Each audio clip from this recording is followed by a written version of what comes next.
Okay, so tonight's a special shiur.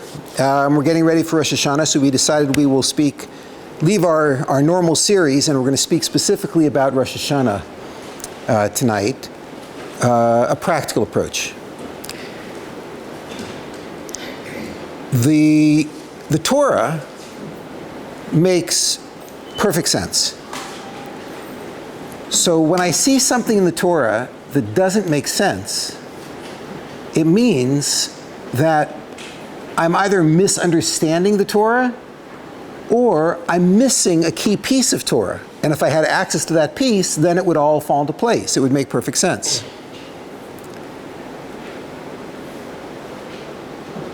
Tonight I want to speak about three things that seem not to make any sense. And at the root of all three of these quote-unquote problems is a foundational principle. If we knew that principle, none of these would actually be problems. The first thing that makes no sense is an apparent contradiction in Masechta Rosh Hashanah, in Tractate Rosh Hashanah. The Mishnah in Rosh Hashanah, Daf Tet Zayin, says, Kol bai olam ovrim lefanav kebnei maron. Describing the judgment on Rosh Hashanah, it says that all human beings walk in front of God on Rosh Hashanah kebnei maron, like bnei maron. So your natural question is, what is bnei maron?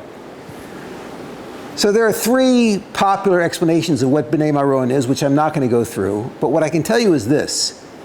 The common denominator in all three explanations of bnei maron is it means a single file line, one at a time. When the Mishnah says that on Rosh Hashanah everyone passes in front of a Kodesh Baruch Hu, bnei maron, what that means is that when you are being judged, you are the only one that Hashem sees. He doesn't see your parents.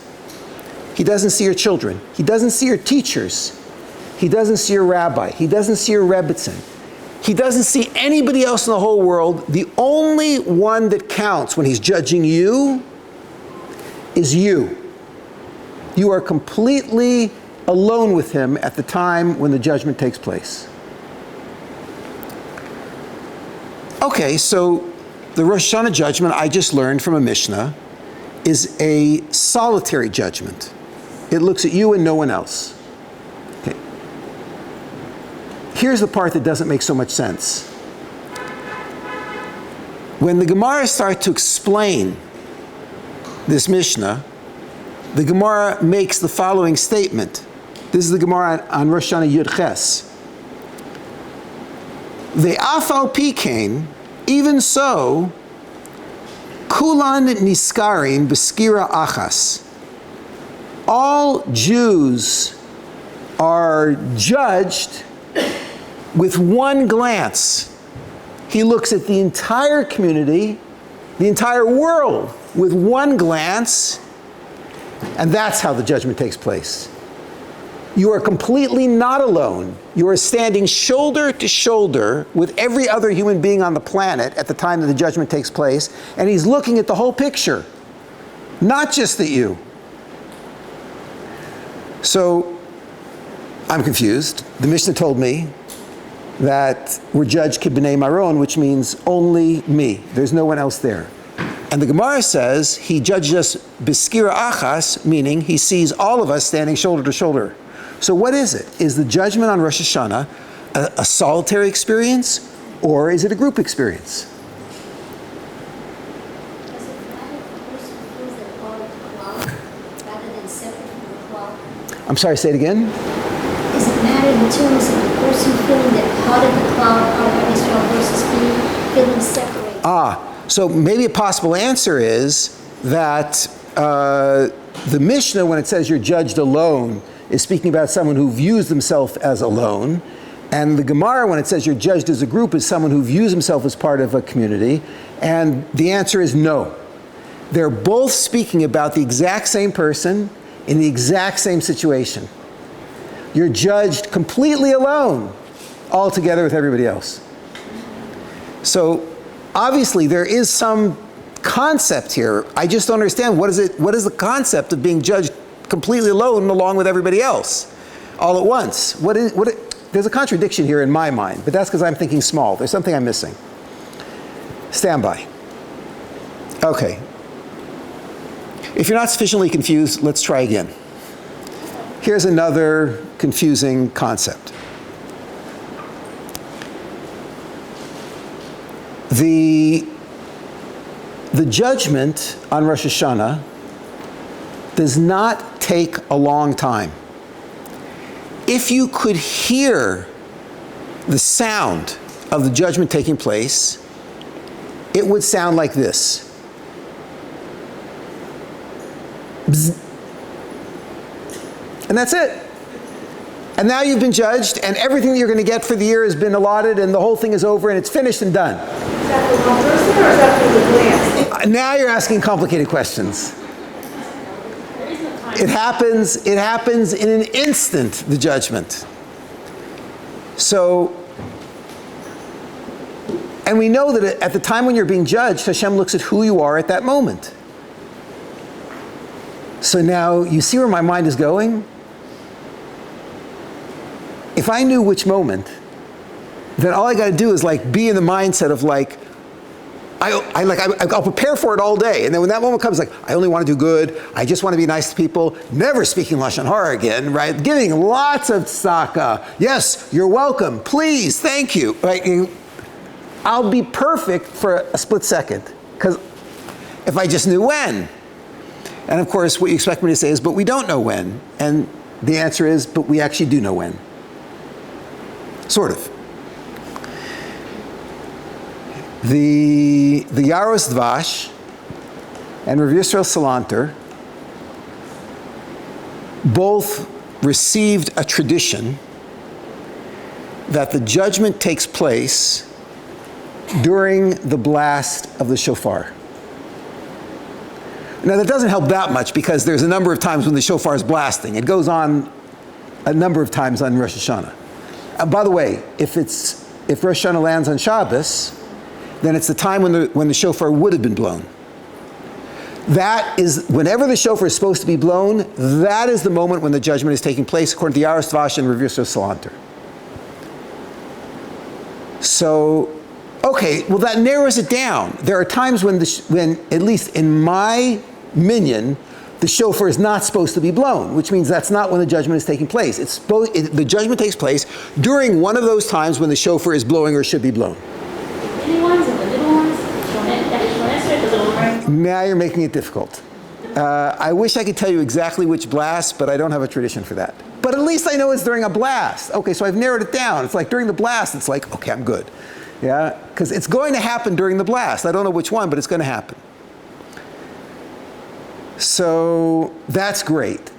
What I now know is that the time of the blowing of the shofar is a time of pure, unadulterated mishpat, judgment. It is a time of din. The moment of din is during the blowing of the shofar. Okay, we have accomplished something. There is at least something that is clear. Okay, for a moment. There's a small problem. The small problem is this. There's a Midrash in Vayikra Rabbah. This is 29:3. It starts with a verse in Tehillim, Peites Tetzayin, Ashrei ha'am yodei ha'sruah. How fortunate are the people who know the Torah. That's the verse. So on this verse, how fortunate are the people who know the Torah, that is, how fortunate are the Jews, they know the Torah, the Midrash says, V'chiein umas ha'olam yodin l'hariyah, and the Gentiles don't know how to blow a shofar? Why does it say how fortunate are the people, the Jews, implied, who know how to blow a shofar? The Gentiles also know how to blow a shofar. It's not that complicated. And if they don't know how to do it, they'll listen to us and they'll figure it out. Why is blowing a shofar something that is so unique to the Jews? And the Midrash answers, Ella, yes, in fact, the Gentiles do know how to blow a shofar. Ella shehem, but the Jews, makirim lirtzot et boram betrua. The Jews know how to satisfy Hashem with the blowing of the shofar. Be interesting to know exactly what we do to satisfy Hashem. You will know shortly. That's the punchline. V'hu omed mikisei din, and then when we blow the shofar the way that we know how to blow it, he gets up off of the throne of din, and he sits likisei rachamim, and he sits on the kisei of mercy, of rachamim. V'hofech lehem midas hadin lemidas harachamim. In the time of the blowing of the shofar, God converts din into rachamim, judgment into mercy. I learned from this Midrash that the time of the blowing of a shofar, when the Jews blow it, when we blow it right, it is a time of mercy, not din. It's a time when din is nullified. He gets up off of the chair of din and he sits on the chair of rachamim. So now, what is it? It's like the Yaros Dvash and Rav Yisrael who said, no, the time of the blowing of the shofar is the time of din. Or is it that, no, the time of the blowing of the shofar is a time where it's dafka, not din. It's a time of rachamim, it's a time of mercy, not strict judgment. Which one is it? And don't tell me, well, it was a time of strict din, like Rav Yisrael and the Yaros Dvash, but the Jews knew how to blow the shofar, so now it's a time of rachamim. Rav Yisrael understood the Jews know how to blow the shofar. And even so, he's telling you, it's a time of pure din. So what is it? It's din or it's rachamim? Confused? Good, we're making progress.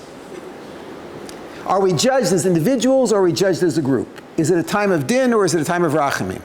By the way, these are significant issues. Okay.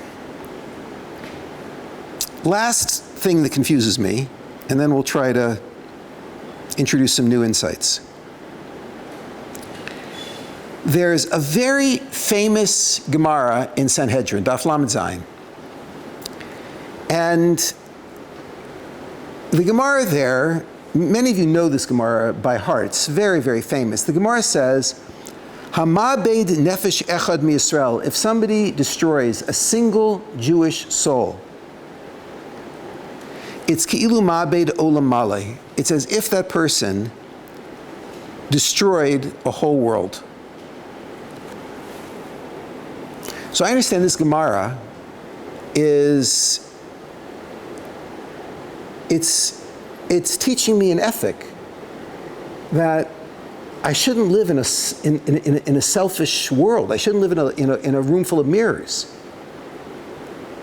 I have to be aware of other people, and if I damage somebody else, I'm damaging an entire universe. This is sensitizing us. That other person is not something small. That other person is something giant. So be aware of other people, because they are something really significant. Someone who destroys a single person, it's as if they destroyed a whole world. Keep your eyes on other people. That is the ethic of the Torah. Watch out, don't damage others. The problem is that the Gemara then continues. And the Gemara continues and says, therefore, chayav adam lomar, a person is obligated to say, Bishvili bara haolam, the whole world was created for me. Which means everybody else is not the story. The only story really is me. It's really all about, how am I doing? How am I doing in my behavior? How am I doing spiritually? But the whole goal is to live in a world of mirrors, and like an expert ballet dancer, to constantly watch your moves in the mirrors and make sure that you are performing properly. But the whole focus has to be on oneself. Don't go around looking at what everybody else is doing. Look at what you're doing. So now, the Gemara connects these two. The Gemara says, Hamabed nefesh echad b'Yisrael. Someone destroys a single Jewish life, this destroyed the whole world. Be very cognizant of other people. Keep that focus on other people. That is the theme of the Torah. The theme of the Torah is watch out for others.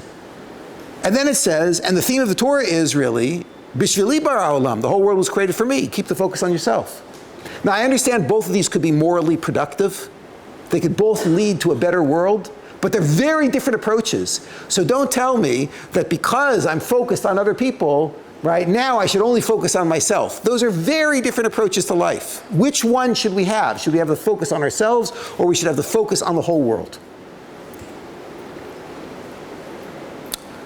Are we judged as individuals or as a group?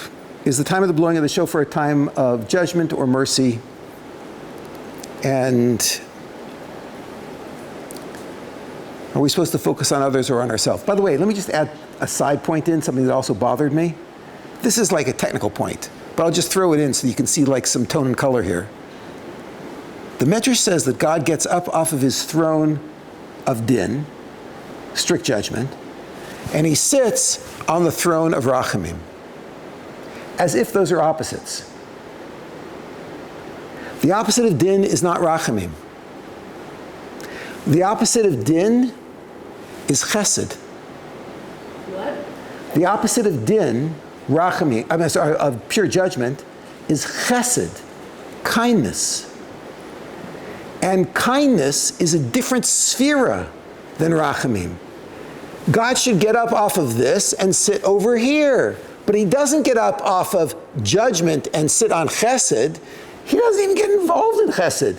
He gets up off of judgment and sits on this middle thing called rachamim. Why? Why not chesed? Why doesn't he go there? Now, I understand this is like a question in Kabbalah, and I don't get involved in Kabbalah. Don't take a guess unless you happen to be a Kabbalist. But it's an interesting side issue which bothered me, which ends up getting resolved tonight as well. Once you understand what's actually happening here, then all of this makes perfect sense. Questions? Yes? Isn't it a chesed of Hashem that he does go to rachamim? So you're trying to solve a Kabbalistic problem, but you're missing... Ask the question. Yes, so you're asking a question in order to solve a problem, but stand by. This is beyond our pay grade. Yeah, this is already deep secrets of Kabbalah. Whatever we would guess is not the explanation. It's something far deeper, which I will get to shortly. Yes? I understood the way I was taught was that chesed is just outpouring, give, with no boundaries. And rachamim is chesed that's focused for people. So it is a form of chesed. It's just a more focused chesed that's like individualized or like packaged exactly to what is needed. As I just said. Let's not try to solve the Kabbalistic problem. I was even hesitant to raise it because I was afraid people would say, well, I have a great idea, but let's not go there yet.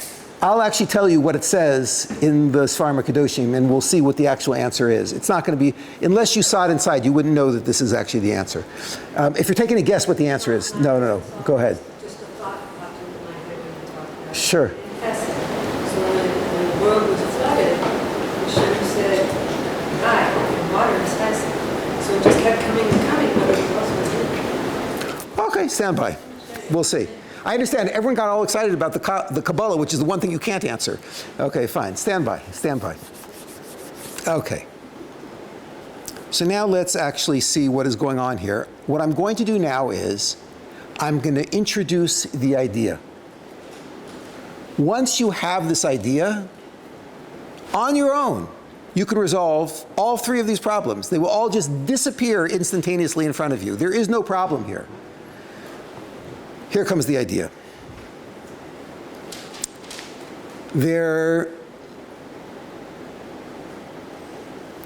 Let's start with a hint. There's a Gemara in Brachos, Daf Nun Ches, which describes a halacha. It's a halacha that I've never been able to fulfill, although I've tried. It's a certain bracha that we can say in a spectacular situation that I've never merited to be in. I came close, but I would never merit to be in this situation. Haroa ochlesei Yisrael. If somebody sees 600 100,000 Jews standing together. Omer, you can say a special blessing, Baruch Hacham Harazim. Blessed is the wise one who knows secrets. So, what's the secret? So the Meforshim here explain. Obviously, the wise one is Hashem. What does he know? What's the secret he knows? Hayodea ma shebelev kol echad ve'echad. He knows what is in the heart of each one of these people. Now, why is that a secret? Like, probably they all want to learn Torah. They all want to keep mitzvahs. They all like chont.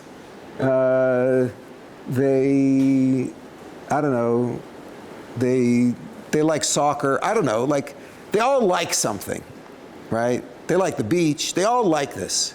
Like, that's. And comes the Gemara here and tells you, no. Right?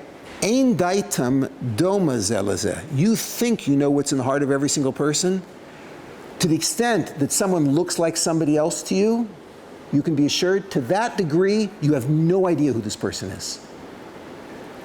The Gemara here is telling you that everybody is, to the core, a complete individual, not like anybody else.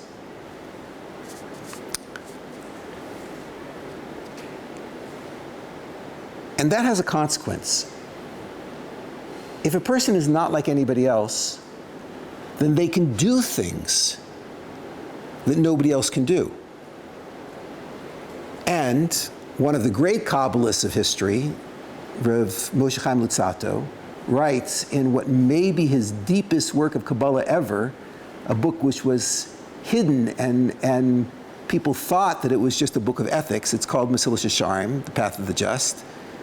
There, he introduces the book by saying, Yesod Chasidus v'shorish ha'avoda t'mima, the foundation of Chasidus, one of the highest levels of service of God, v'shorish ha'avoda t'mima, and the root of perfect divine service, hu shizbar v'yisamed, is that a person should get intellectually clear and know deeply within his body, ma chovato ba'olamo. So it would be very easy to translate those words as a person has to know what the obligation is in this world. What is the obligation of a person in this world? But that's not what it says. It says, ma chovato ba'olamo. Chovato is his obligation. And if that's not extreme enough, ba'olamo, in his world, implying you are so different than everybody else on the planet that obviously you have a unique contribution to make, therefore you have a unique obligation, and you can go even further, you're so unusual, you are living in a world unlike any other person's world. Your whole experience of reality is completely different than everybody else's experience. And again, the only reason that we don't feel this is because we're not empathetic enough, our communication skills aren't good enough, we don't penetrate deeply enough into other people's personalities. But if we could actually have deep, transparent interaction with other people, we would be shocked at what's happening inside of them. I hope you're enjoying the shiur from Rabbi Kelemen so far. If you'd like to get more free lectures from Rabbi Kelemen, you can head over to Rabbi Kelemen's website, LawrenceKelemen.com, and you just scroll down and put in your name and email address, click the button, and we will send you more free shiur. The Ramchal, in an explicit work of Kabbalah, in his little essay called the Derech Eitz Chaim, which happens to be, I think, the best short summary of all of Judaism I've ever seen. Like, if you wanted to see all of Judaism in whatever, between 20 and 50 pages, depending on the printing, this is the book, Derech Eitz Chaim. It's Kabbalah, though, so it's hard to understand. But he there says the following. He says, Kfar Kiblu HaKadmonim. The earliest Torah scholars received a tradition from Sinai. Shelakol Shorish Minishmos Yisrael, that for every root Jewish soul, Yesh Kulam B'Torah, they all have their own Torah. Ad sheshishim ribu perushim l'kol Torah, such that there end up being 600,000 completely distinct explanations of the Torah. Muchulakim l'shishim ribu nefashos shel Yisrael, and each one of these explanations is assigned to one Jewish soul, which means you have your Torah, and you have your Torah, and you have your Torah, and you have your Torah, and you have your Torah, and we all and I have my Torah, and my Torah is not your Torah. We all have, now, all of us have the same Chamisha Chumshei Torah, more or less. And none of us eat pig. And none of us are allowed to make bonfires on the Sabbath, and we all have to eat matzah on Pesach. There are like a few common points in our Torah. But beyond these common points, there's enormous variety. People don't understand when they open up a Gemara and they start to read, and it says, Amar Rava, Amar Abaya. Rava said like this, Abaya said like that. So now who's right? So there's no point where the Gemara comes and says that Abaya is right or Rava is right. The Gemara might say, we're going to rule practically like this opinion, but the Gemara says, Elu ve'elu, divrei Elikim chaim. Everything that they're saying was said at Mount Sinai. How many different strands, how many different systems are there that you could put together with all the different machlochsim, all the different disagreements that you find in Shas? What is the total number of legitimate systems that you could, with all the different combinations of chumras and kulas, if you put the entire thing together, how many total could you get? A lot more than 600,000. Of those, a lot more than 600,000, how many are legitimate and would actually perfect a human soul? Only 600,000. That is, there are 600,000 systems that were passed down from Mount Sinai until today. Only those 600,000 could actually repair a Jewish soul. And each person is supposed to grab a hold of their particular approach and keep it. Now today, I don't know if there's 600,000 systems that survived. It could be that there aren't 600,000 systems that we actually still possess today. But if that's the case, it's only because there aren't 600,000 different types of souls left today. Today, there aren't that many root neshamas. Most of us are little branches out of a root. So there may not be 600,000, but nevertheless, even a branch is supposed to be following something different than the other branch. And all of this, of course, then makes perfect sense when you hear Ramchal and Rav Wolbe, Zecher Tzadik Livracha, make the statement, V'yeda kol adam. One of his most famous statements ever. It's in the shiur on page 71. Every person must know. Ani. In kochosai v'tchunosai, with my potentials, with my unique profile, with my strengths. Partzuf panai v'skulos nafshi, with my profile and with my unique talents. Yichidi be'olam. I am totally unique in this world. I am totally unique. Bein kol hachayim akshav, ein af echad kamoni. Amongst all those who are alive on planet Earth today, there isn't a single person like me. B'dor she'avru lo haya kamoni. In previous generations, there was no one like me. You're talking about billions of people have lived on planet Earth. There's never been anybody like you ever in history.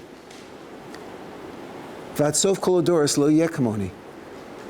And if you would plot all of the future, you will discover no one like you will ever live again. You are, he says, imkach bevare kodesh baruch hu shalchani le'olam b'shlichus miyuchedet. It must be then that you were sent to this world with your unique abilities on a unique mission. Sheshum acher enu yachalim losa, that nobody else ever in history could fulfill. Rakani b'chad pam yosai, only me with my complete and utter uniqueness. You're not like anybody else. That suspicion you had was correct. You are not like anybody else. I'm sorry? I think this is one of the same thing Yeah, your fingerprints, and you're internally 1 billion times more unique than your fingerprint or your, what do they read in your eye, your cornea? Yeah, I don't know what they read. But you are so much more unique internally than you are externally, and your fingerprints are just a hint of what's going on here. So if you're a Gilgul, then you, in fact, failed to fulfill the mission the first time, and you got to come back and fulfill it the second time.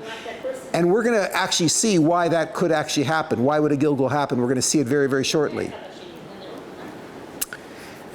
So, first I want to ask a fundamental question.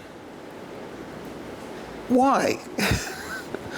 Why does it have to be that we're all unique? Like, sometimes in the army, they send 2 guys to accomplish a single mission. Why can't it be that you and I are the same? Like, there's 10 of us, and we're all the same, and we came all, and between the 10 of us, we'll get this thing done. Why does it have to be that we're all completely unique? So it turns out it is a fluke of history that we're all unique. If you understand who you are, you'll understand why it has to be that you're unique. Like, what is your real identity? Your name is not Cheryl or Harold. That is not really your name. I'll tell you what your name is. Your real name is Adam Harishon. And here's the story. The Midrash Rabbah, Mem Gimel, says, Ad Adam Harishon mutal golem. When Adam Harishon was alive, but had not yet become human, Heralo HaKadosh Baruch Hu kol tzadik v'tzadik she'atid la'amod mimenu. God showed him every tzaddik, that's you, who would in the future come out of him. Yeshu talui b'metzcho. There was a tzaddik who came from his forehead. V'yesh be'enav. And there's a tzaddik that came from his eyes. Yesh b'chotmo v'yesh b'piv. One came from his nose, one came from his mouth. Okay. What is going on here? Go back to when we were Adam. It was all great. Yeah, the angels were making a barbecue with par meat, and they were serving us, and like, it was a sunny day with no clouds in Gan Eden. It was so beautiful, everything was going great. And then snake, right, crawled up to Chava and said, hey, why don't you have a bite? And the whole discussion took place. Chava took the thing, she ate from it, she ran to Adam and said, you gotta taste this. He took a bite, and a spiritual nuclear bomb went off. And Adam and Chava, who used to glow, the dullest part of their body was their heel. And their heel was brighter than the sun because of the neshama that was shining through it. It was like blinding to look at these creatures. That's what Adam used to be. And when they ate from the tree, suddenly their skin stopped glowing. It looked like dirt, like this. And when this nuclear bomb went off, the radiation, this thing called Zuma, went into all of the plants. And all of the plants shriveled and became less sweet and small and bitter. And the light of the whole universe dimmed. And he watched as the world was destroyed in front of him. It was a moment after the bite. It was like crunch. And he realized he had just destroyed the universe. And he began to cry, Ribono Shalom, how do I fix this? How do I fix this? And he was crying out, God, what did I do? How do I fix this? And the answer was, Adam, I'm so sorry. You can't. He said, it's permanent? Hashem said, no, it's not permanent. But you've only got one body. And with only one body, you will not be able to repair all the damage that you just did. So Adam says, but look at me, what do I do? I've got this Zuma all over my body. I got to get it out. So Hashem says there's a way to get the zuma out. The way to get the zuma out is death. If you put your body in the ground, then the zuma will come out and you'll be purified. And Adam said,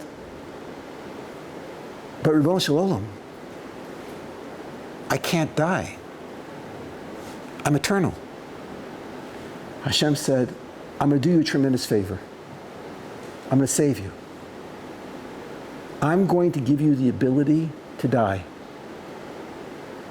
And your body will go into the ground and it will start to release its zuma. And you will start to achieve purification.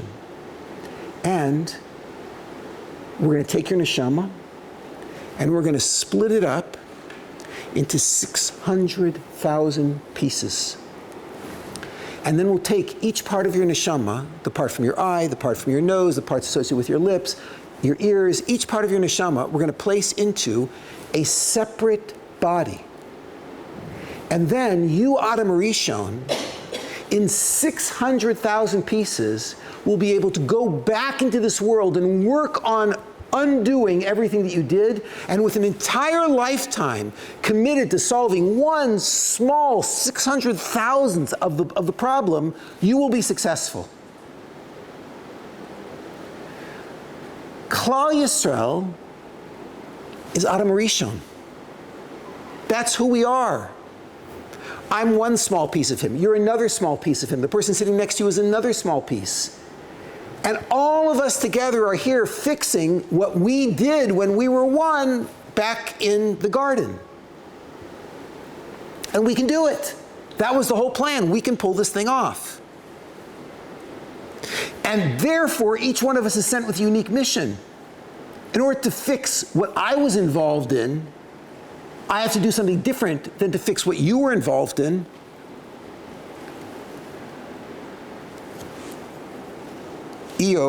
Job, was a wonderful, wonderful person. And he couldn't understand. Why do I have to suffer like this? Like, even if you say, like, tests help people grow, but couldn't you have given me tests that are wonderful? Like, give me the test of winning the lottery and having to distribute all the money in a nice way.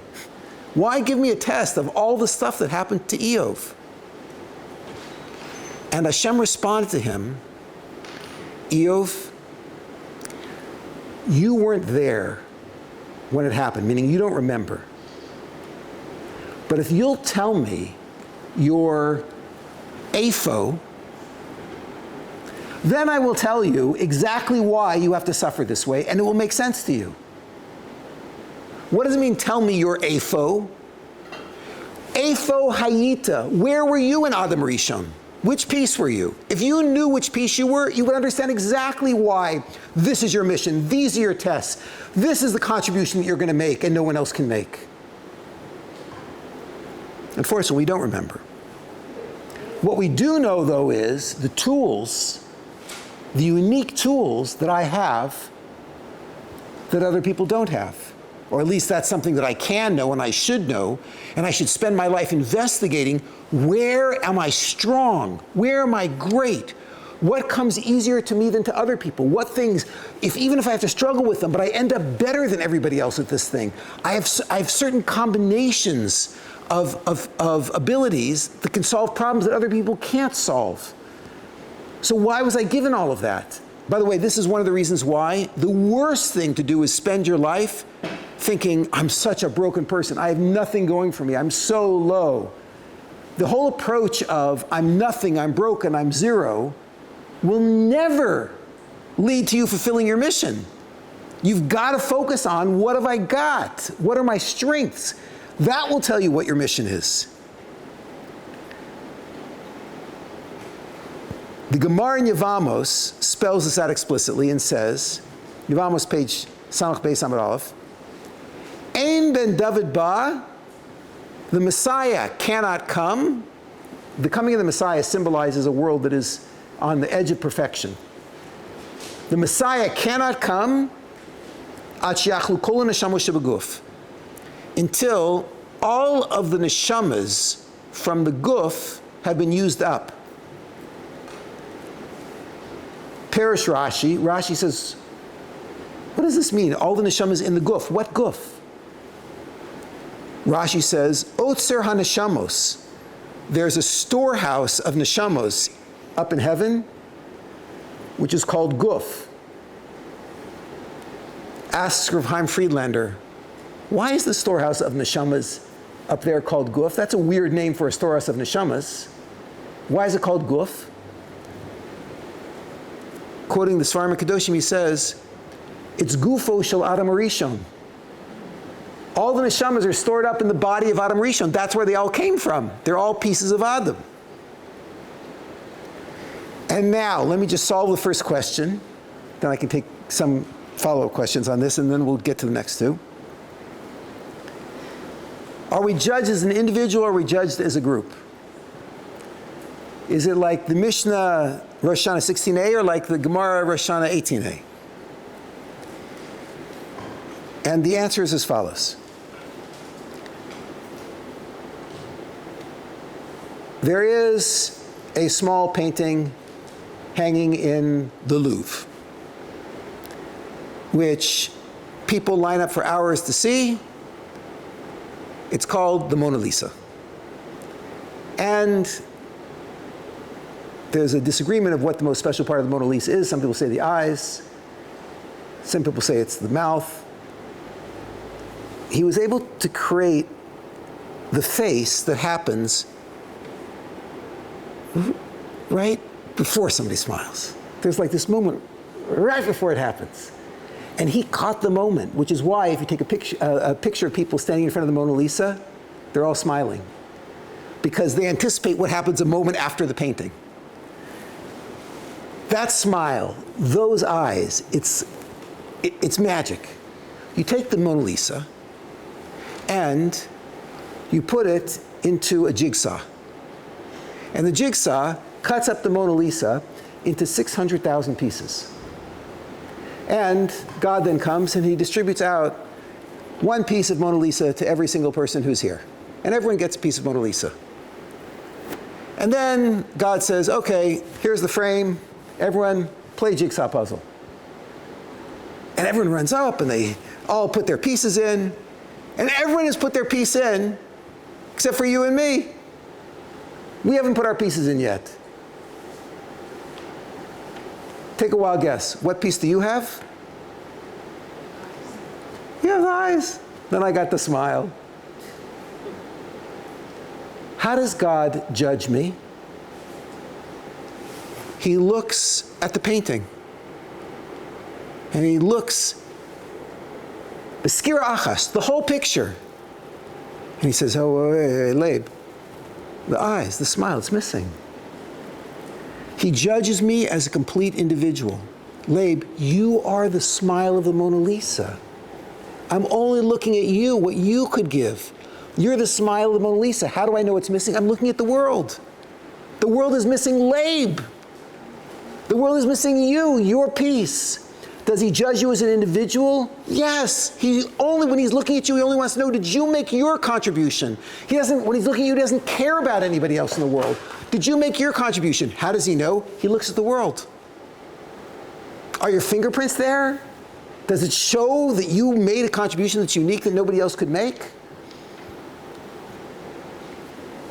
Yes, we're judged as individuals. How? By looking at the whole picture. Okay, well, let me just take questions just on this before I go further. Yes? I have a question on the cloud piece. Like, it's a bit complex, but why would anyone change their name?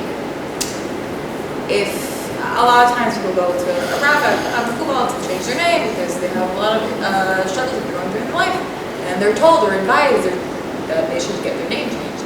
But if we understand that we're actually metakening an essential piece of the universe, why would anyone do that? Yes, that's a very good question.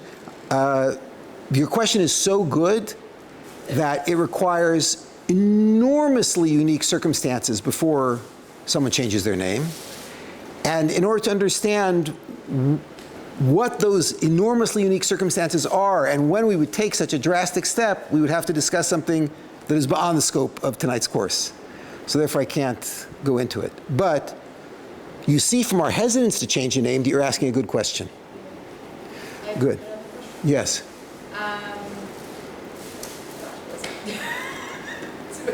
Remember for a second. Stand by. Yes. You mentioned about Theo, but you previously said that only Jews make up the Jewish. It's a whole discussion in the Rishonim. Yeah. Good. Okay. Weiter. Question number 2.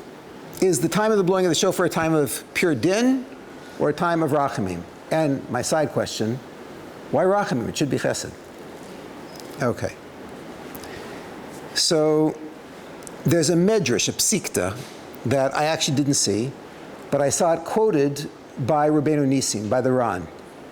And I'm going to read to you the quote that the Ran brings of this Midrash. On Rosh Hashanah, Adam Harishon was created.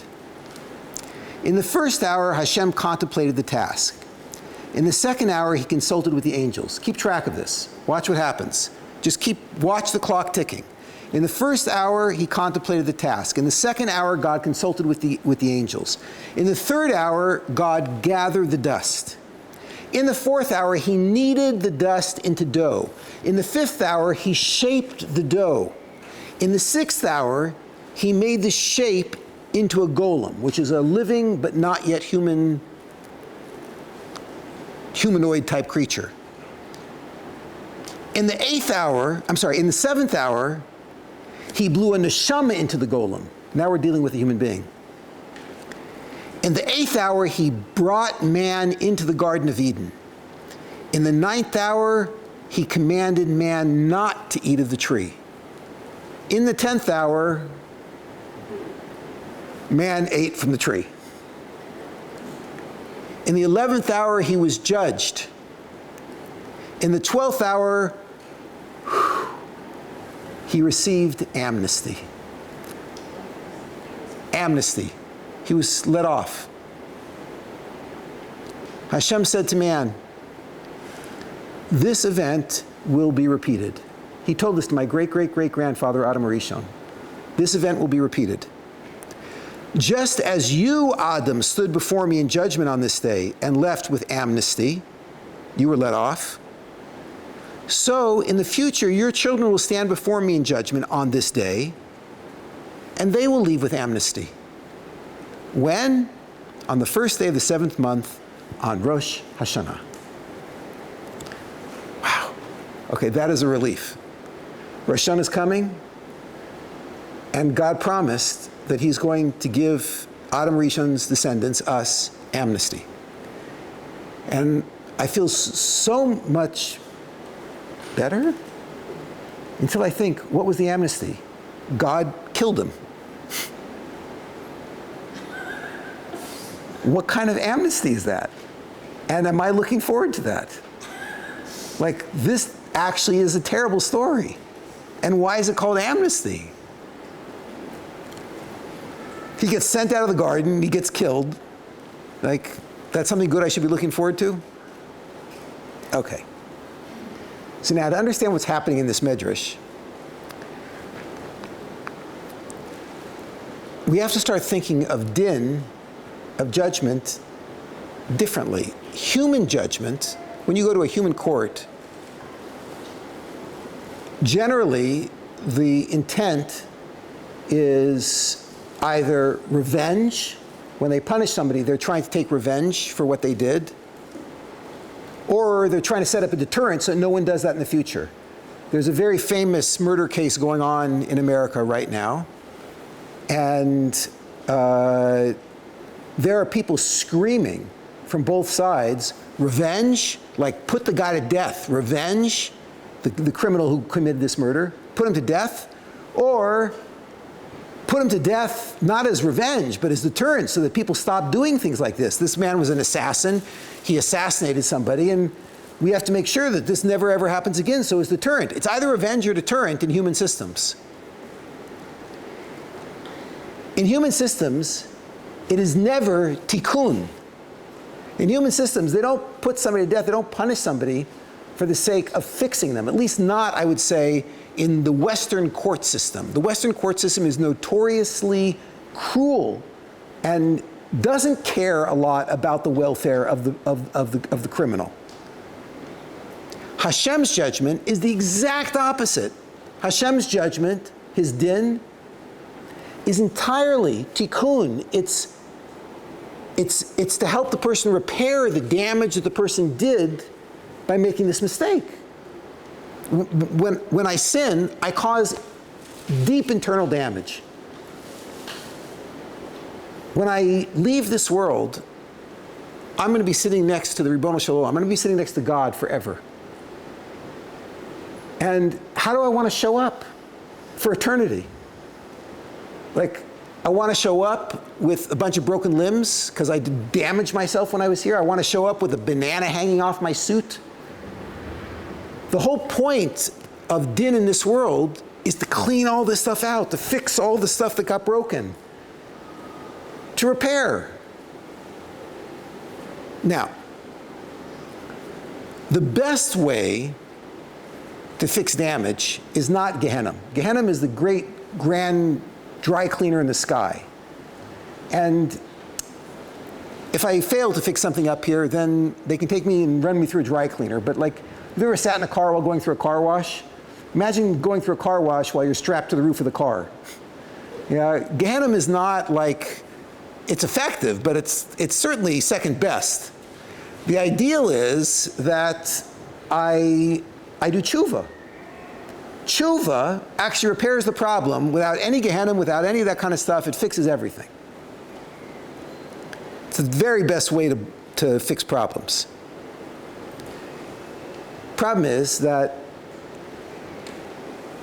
doing teshuvah is sometimes, often, hard. I can just confess, in my own life,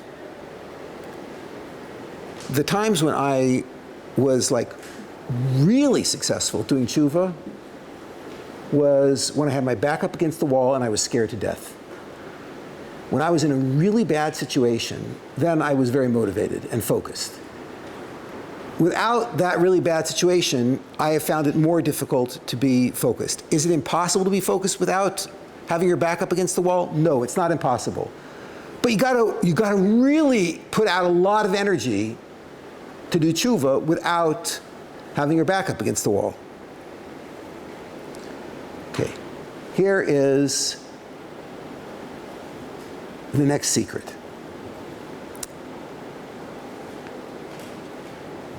The Yaros Tvash and Rav Salanter say,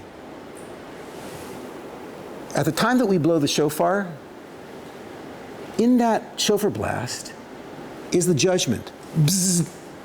It is pure din. At that point, Hashem looks and says, OMG, literally, you are busted. You've done damage. I'm looking at the damage, Ribbono Shel Olam says, I see you did not do what would have brought forth your potential and allowed you to make your unique contribution. You didn't do it. Or you did something which prevented you from making that contribution.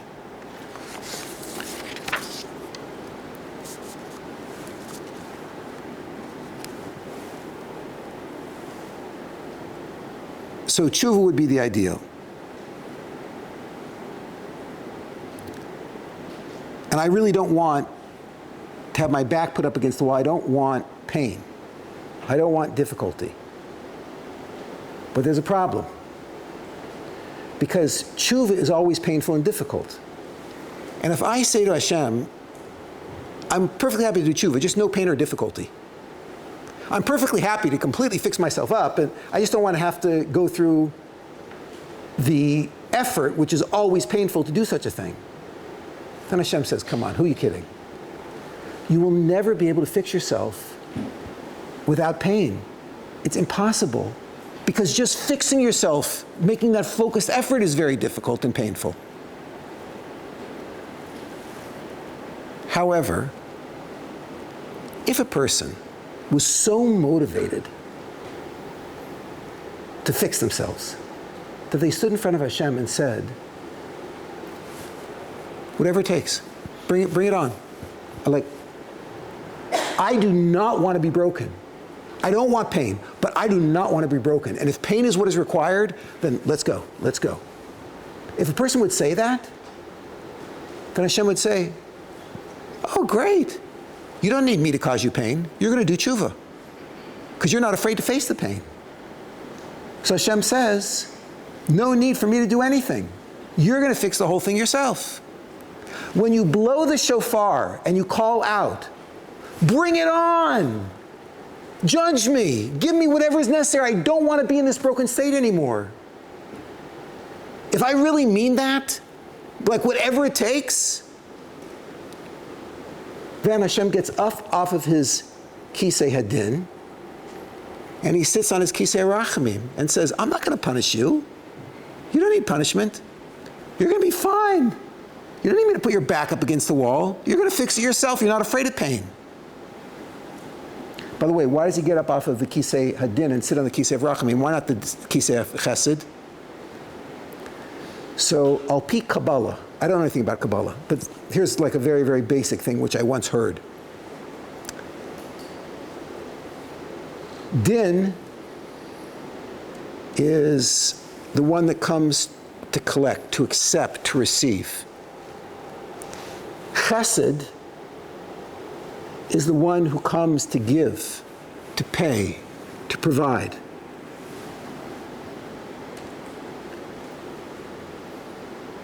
When there's a debt, when din has a debt and it wants to collect it, and chesed says, whoa, chill, I'm coming to pay. When chesed gives to din, the product is something called rachamim. I'll give you an illustration of this. Al pi Kabbalah, again, I know nothing about Kabbalah, I'm just quoting things that I've heard. Man represents God's midah of chesed. Man, at least physically, gives to his wife. He's the one who signs the teshuvah. He says, plach ve'ezon, I'm going to take care of you in every way. I'm going to work. I'm going to feed you. I'm going to provide for your needs, psychological, emotional, physical. I'm going to take care of you in every single way. He is the midas chesed. Woman is midas hadin. She says, I will accept that from you. A woman doesn't sign a teshuvah. She accepts from her husband the gifts that he's supposed to give. What's so interesting is that when a man is mashpia on a woman, it creates within her a new organ, an organ which virtually didn't exist previously, an organ which is called a rechem, from the word rachamim. When chesed is mashpia on din, it creates rachamim. So the reason that the Midrash says that God gets up off of the kisei hadin and sits on the kisei rachamim is because chesed is coming saying, I'm willing to pay. I'm blowing shofar. Whatever it takes, bring it on. I'm not afraid. I'll go through pain. I just want to be fixed. That's called chesed. I'm paying. Take it from me. When I'm saying take it from me, Hashem says there's no need for me to do anything. You're going to be fine. You're going to work it out. There's no need for me to create difficult circumstances in your life. You're not afraid of pain. What happens if someone says, if chesed says, I don't want to pay. No, just not pain, not difficulty. Just please make it all easy for me. Health, wealth, just nothing difficult. I know I need to be fixed, but I don't want to get fixed that badly. Then Hashem has no option. The person's not willing to go through it. Hashem says, okay, listen, I'll help you. And we all know, sometimes he helps us and it makes it easier. Now, if I tie this back into what I said previously, we're all so unique. A person who's not willing to make effort, a person who's not willing to actually work hard, to do the painful work, the difficult work, that person will never become an individual. They'll never become an individual. Think of a nursery in a hospital with 100 babies. What's unique about those babies? When they're born, they're all basically the same, right? They cry, they want to eat, they do other things, they're just generic human beings. To some degree, with enormous unique potential. But that potential is not fulfilled yet. And when you work really, really hard on noticing your strengths, and then taking responsibility for making those unique contributions that only you can make, which is so difficult, then you actually become unique. And if you look at Gedolei Torah, if you look at the greatest Torah sages ever, every single one of them is so unique you can't believe they have the same religion. They're all like, look at Rosh Shlomo Zalman Auerbach and Rav Ovadia Yosef and Rav Moshe Feinstein and Rav Elyashiv. Like, they're nothing like each other at all, because they all became themselves and made their unique contributions.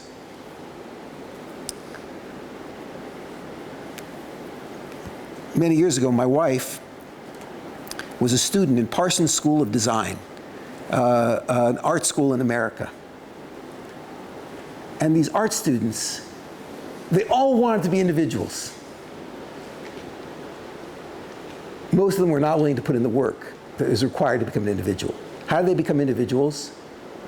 They all had piercings, they all had tattoos, they all made their hair pink or yellow. And when I walked into the school and I saw the crowd, I was like, look at this, they all look the same. They're all trying so hard to be individual, they all look the same. Because if that's how you become an individual, if you're not willing to go through the pain, you'll never become an individual. And if you think about in your life in the ways that you're unique, it's all because of things that you did that were very, very difficult. That's what made you unique.